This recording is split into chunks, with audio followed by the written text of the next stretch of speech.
Video में हम class 10th की मैथमेटिक्स की एक्सरसाइज 3.4 का क्वेश्चन नंबर 1 स्टार्ट करेंगे। तो क्वेश्चन नंबर 1 में 4 पार्ट हैं और सभी पार्ट को हमें दो मेथड से करना है, इसलिए सभी के लिए अलग अलग वीडियोस बनाई हैं। तो इस वीडियो में हम पार्ट 1 करेंगे। तो क्वेश्चन पढ़ते हैं। Solve the following pair of linear equations by the elimination method and substitution method.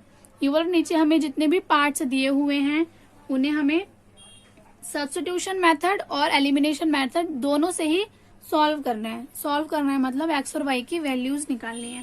तो पार्ट 1 का सोल्यूशन स्टार्ट करते हैं। पार्ट 1 के पहले हम इक्वेशंस लिख लेते हैं। तो इक्वेशंस हमें दी हुई है, ये है हमारी इक्वेशन नंबर 1 और 2x minus 3y is equal to 4, ये है हमारी इक्वेशन नंबर 2। तो अभी तक हम 3.3 के क्वेश्चंस में सब्स्टिट्यूशन मेथड करते आए हैं, इसलिए पहले हम सब्स्टिट्यूशन मेथड से करेंगे। उसके बाद जो हम आज नया करेंगे वो एलिमिनेशन मेथड होगा। एलिमिनेशन मेथड के ऊपर मैंने एक डिटेल्ड वीडियो बनाई हुई है जिसका लिंक मैं डिस्क्रिप्शन बॉक्स में दे दूंगी, आप जरूर चेक करें। उसमें सभी मेथड्स को मैंने एक्सप्लेन किया हुआ है, वो देखने के बाद आपको क्वेश्चन करने में बहुत ही इजी रहेगा। तो अब हम अपना क्वेश्चन स्टार्ट करते हैं, आंसर स्टार्ट करते हैं। तो सबसे पहले हम करेंगे बाय सब्स्टिट्यूशन मेथड। तो सब्स्टिट्यूशन मेथड में आपको याद होगा हम क्या करते हैं, क्योंकि अभी तक हम सब्स्टिट्यूशन मेथड ही कर रहे थे 3.3 में। तो सब्स्टिट्यूशन मेथड में हम दोनों में से किसी एक इक्वेशन को लेके किसी एक वेरिएबल की वैल्यू निकालते हैं। तो जैसे कि मैंने ले ली फ्रॉम इक्वेशन 1 से और मैंने वैल्यू निकाली x की। तो जब मुझे x की वैल्यू निकालनी है तो बाकी सबको मैं ऐसे रहने दूंगी और x के साथ जो y है उसको अपोजिट साइड ले जाएंगे, तो माइनस y। x की वैल्यू आ गई, y की फॉर्म में आएगी, कोई बात नहीं, इसको हम इक्वेशन 3 नाम दे देंगे। अब हम इस x की वैल्यू को अनदर इक्वेशन 2 में पुट करेंगे, क्योंकि हमने 1 से वैल्यू निकाली है तो हम 2 में पुट करेंगे। तो by putting value of x in equation 2 में पुट करेंगे तो 2x की जगह ये आ जाएगा। तो 5 माइनस y माइनस का 3y इक्वल्स टू 4। अभी हम देखो ये दो है, ये पूरे ब्रैकेट के बाहर है, मतलब ये दोनों के साथ मल्टीप्लाई है। तो 2 5 or 10 minus 2y minus 3y equals to 4। y वाले हैं, प्लस माइनस हो सकते हैं तो माइनस माइनस प्लस हो जाएंगे, लेकिन साइन माइनस का ही आएगा। अब ये 10 इधर जाके माइनस का हो जाएगा, तो माइनस का 5y इक्वल्स टू माइनस का 6, ये आ गई। दोनों साइड माइनस है तो माइनस से माइनस कैंसिल, तो y की वैल्यू क्या आ गई 6/5। ये हमारी y की वैल्यू आ गई।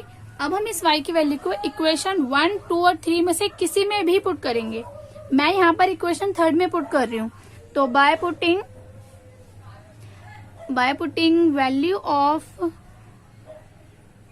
y इन इक्वेशन 3 में पुट करेंगे तो डायरेक्ट हमारी x की वैल्यू निकल कर आएगी 5 माइनस y की जगह 6/5। अभी देखो इस केस में हम क्या करते हैं, हम यहाँ पर एलसीएम लेते हैं, तो जिसके नीचे कुछ नहीं होता उसके नीचे 1 होता है। अब एलसीएम लेने के लिए हम नीचे वालों को मल्टीप्लाई करते हैं, तो 5 1 जा 5 और फिर करते हैं क्रॉस मल्टीप्लाई, तो 5 5 जा 25, 6 1 जा 6। तो x की वैल्यू क्या आ गई 19/5।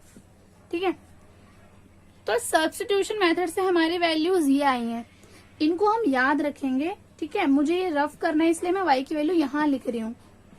तो हम इनको याद रखेंगे कि हमारा आंसर ये आया है। अब हम यहाँ पर एलिमिनेशन मेथड यूज करेंगे और देखेंगे कि क्या एलिमिनेशन मेथड से भी हमारा आंसर यही आएगा। मैथमेटिक्स में हम कितने भी मेथड यूज कर लें हमारा आंसर कभी चेंज नहीं होता, हमारा आंसर हमेशा सेम आता है। तो चलो अब हम देखते हैं क्या ऐसा होगा। तो अब हम करते हैं बाय एलिमिनेशन मेथड।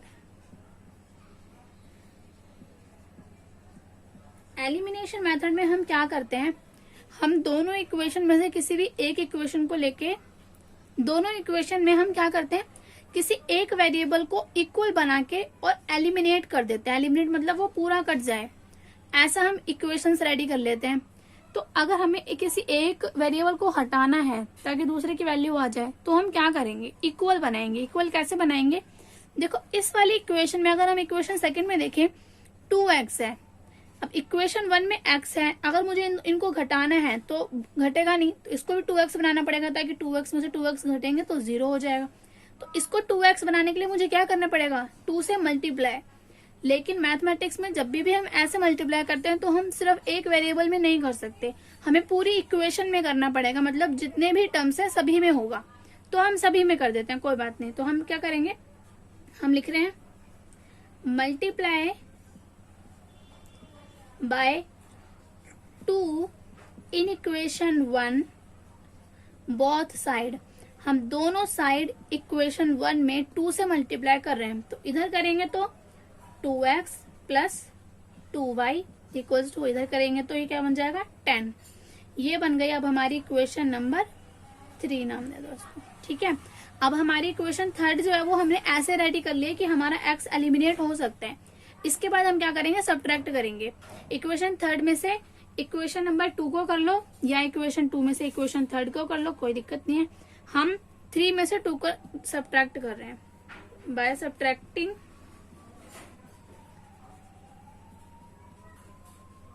तो by subtracting equation 2 from third.